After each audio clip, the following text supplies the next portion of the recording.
On lui a dit qu'il était trop petit, trop fragile, trop faible pour survivre dans le monde impitoyable du football. Mais personne, absolument personne, n'imaginait que ce petit garçon de Rosario allait devenir l'un des plus grands joueurs de l'histoire. Voici l'histoire de Lionel Messi. Une histoire de doute, de sacrifice et de revanche. Dans la ville de Rosario, en Argentine, naît un garçon discret nommé Lionel Andrés Messi. Il ne vient pas d'une famille riche. Son père, Rorré, travaille dans une usine. Sa mère, Célia, est employée de nettoyage. La vie est simple, modeste, mais très tôt, une chose devient évidente. Le ballon ne quitte jamais ses pieds. À 4 ans, il joue déjà dans un petit club local. À 6 ans, il rejoint Newell's Old Boys. Et là, quelque chose d'extraordinaire commence. Il dribble des enfants plus âgés. Il marque but sur but. On le surnomme déjà, la Pulga, la puce à cause de sa petite taille et de sa vivacité. Mais derrière le talent, une épreuve terrible arrive. À 10 ans, Messi apprend qu'il souffre d'un déficit en hormones de croissance.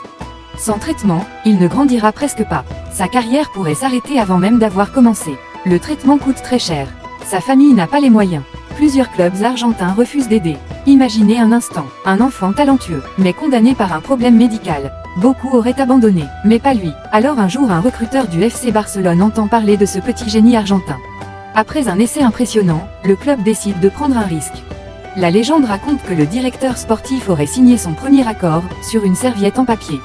Le Barça accepte de payer son traitement médical. Mais cela signifie une chose énorme.